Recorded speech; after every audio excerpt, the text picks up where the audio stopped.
గాజాపై బాంబుల వర్షం కురిపిస్తోంది ఇజ్రాయెల్. వైమానిక దాడులతో వణికు పుట్టిస్తోంది. నేలపై నుంచి కూడా దాడికి సిద్ధమవుతున్నట్లుగా తెలుస్తోంది. నార్థర్న్ అర్బన్ సెంటర్ను ఆక్రమించేందుకు ఇజ్రాయెల్ ప్రయత్నాలు చేస్తున్నట్లుగా తెలుస్తోంది. ఉదయం నుంచి జరిపినటువంటి దాడుల్లో దాదాపుగా ఇప్పటికే 50 మందికి పైగా మృతి చెందారు. మనందరికీ తెలిసిందే ఇజ్రాయెల్ ఏ స్థాయిలో విరుచుకు పడుతోంది అనేది. ఈ నేపథ్యంలో గాజాను ఒక రకంగా పూర్తి స్థాయిలో నేలమట్టం చేసి ఆక్రమించుకునే ప్రయత్నాల్లో ఉంది. ఇప్పటికే బాంబుల వర్షం కురిపించి హైరైజ్ టవర్స్ అన్ని కూడా కూల్చేసే ప్రయత్నం చేస్తోంది. మీరు ఇప్పుడు చూస్తున్నటువంటి విజువల్స్ ఆర్టీవీ స్క్రీన్ మీద మీరు ఇప్పుడు చూస్తున్నటువంటి విజువల్స్ అన్ని కూడా ఎక్స్క్లూజివ్ విజువల్స్. ఇజ్రాయెల్ ఈ రోజు ఉదయం పాల్పడినటువంటి దాడులకు సంబంధించినటువంటి తీవ్రమైనటువంటి దాడులకు సంబంధించినటువంటి విజువల్స్ మీరు చూస్తున్నారు. మేము చూపిస్తున్న విజువల్స్ కానీ చెప్తున్న వార్త కానీ చూడడానికి వినడానికి కొంచెం కష్టంగా ఉండొచ్చు. సున్నిత మనస్కులు గాయపడొచ్చు, కలవరపడొచ్చు. వార్తను పూర్తిగా చేరవేయడమే మా ఉద్దేశం. Viewers description is advised. కానీ మీరు చూస్తున్నటువంటి పరిస్థితి ఒక్కసారి అబ్జర్వ్ చేయండి ఎలా ఉంది అనేది.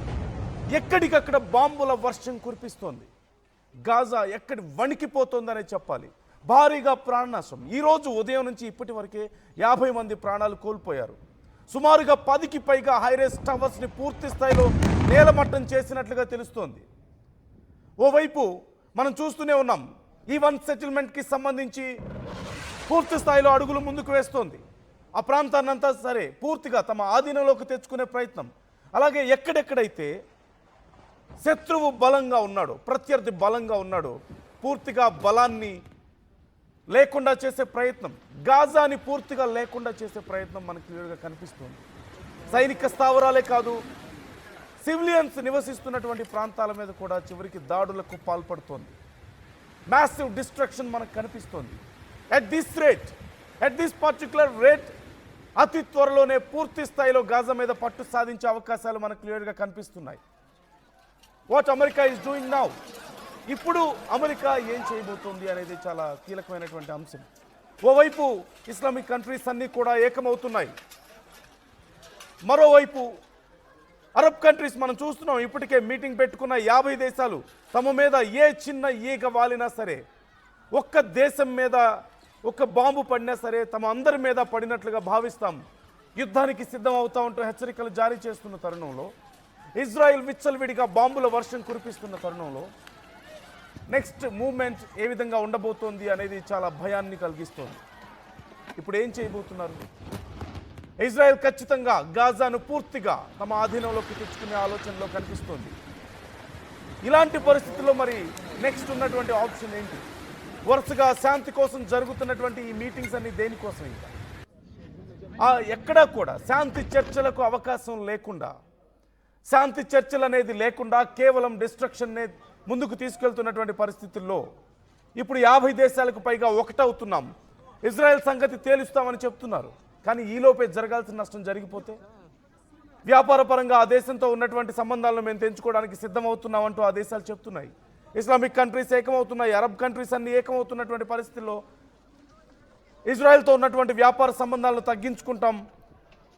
ట్రంప్ ఏదైతే రష్యాని దెబ్బ కొట్టడానికి ఒక ప్లాన్ని ఉపయోగించుకున్నాడో ఆ ప్లాన్ని మేము ఉపయోగించుకొని ఇజ్రాయెల్ని దెబ్బ కొడతామని చెప్తున్న నేపథ్యంలో బట్ ఈలోపే జరగాల్సిన నష్టం జరిగిపోతే మనం చూడొచ్చు. స్క్రీన్లో మీరు చూస్తున్నారు, ఒక్కసారి ఆ విజువల్స్ మీరు చూడండి.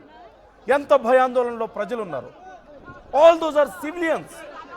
అవేవి కూడా సైనిక స్థావరాలు కాదు, మిలిటరీ స్థావరాలు కాదు, సామాన్య ప్రజలు, మీలాంటి నాలాంటి సామాన్య ప్రజలు ఉండేటువంటి అపార్ట్మెంట్స్, హౌస్, వాటి మీద వరుసగా బాంబులతో విరుచుకు పడుతున్న నేపథ్యంలో, సివిలియన్స్ ప్రాణాలు కూడా తీస్తున్నటువంటి నేపథ్యంలో ఇజ్రాయెల్ని ఆపడానికి ఏ శక్తి ఇప్పుడు ముందుకు రావాలి?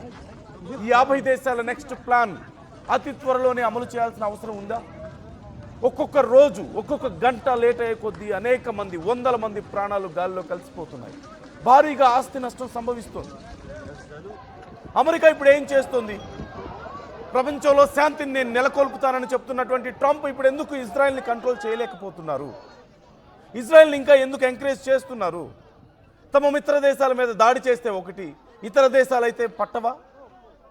వాళ్ళకి ఇవన్నీ కనపడవా?